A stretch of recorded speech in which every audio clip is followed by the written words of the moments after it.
खवाह मखवाह गजब नाक बना लेता, लेकिन इसकी असली फितरत इसके इरादों पर गालिब आ जाती और वह अपने मजबूत इरादों के बावजूद ये भूल जाता है कि वह सेनापति है। वह दूसरों के सामने अपने पुराने दोस्तों को सख्त सुस्त कहता, लेकिन तन्हाई में बुलाकर तसल्ली देता और कहता कि भाई इतनी सी बात पर खफा हो गए, तुम्हारा क्या ख्याल है कि मैं सेनापति बन मगरूर हो गया हूँ? नहीं, तुम्हारा ख्याल गलत है, मैं वही सुखदेव हूँ, इस वक्त में किसी और ख्याल में था। यही वजह थी कि बूढ़े मल्लाह को बेवकूफ़ कहने के बाद सुखदेव ने इसे तसल्ली देना अपना फ़र्ज समझते हुए इस जगह से दरिया आबूर करने के मुतालिक अपने मकसद की पूरी तशरीह कर दी।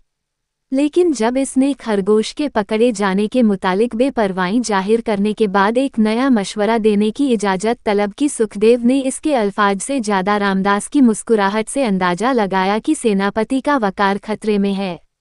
इसलिए इसने झुंझलाकर कहा, बको क्या बकते हो? इसने परेशान होकर कहा, महाराज हम आपके नौकर हैं, आप खफा क्यों होते हैं? अगर आप हुक्म दे तो हम हाथ पैर बांधकर दरिया में कूद पड़े, हमें अपनी जान की भी परवाह नहीं है। लेकिन आपके सिपाहियों की जान बहुत कीमती है। मैं सिर्फ ये कहना चाहता था कि अगर आप इसी वक्त दरिया अबूर करना चाहते हैं तो पहले एक कश्ती जाने दीजिएगा।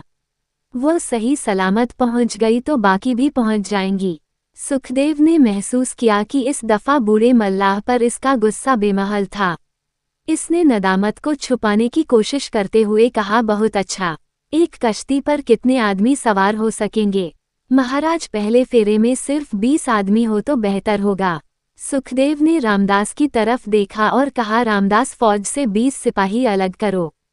अभी और कब? दरिया अबूर करने के लिए इससे अच्छा मौका और क्या हो सकता है? हम दुश्मन को भागने का मौका नहीं देना चाहते। मैं रात के वक्त दरियापुर करना चाहता था, लेकिन अब देवताओं की कृपा से बारिश शुरू हो गई है, हमें इससे फ़ायदा उठाना चाहिए। मैं खुद पहले कश्ती पर जाऊंगा, अगर हम पहुंच गए तो बाकी सिपाहियों को कश्ती में सवार करवा देना, वरना फौज लेकर वापस चले जाना।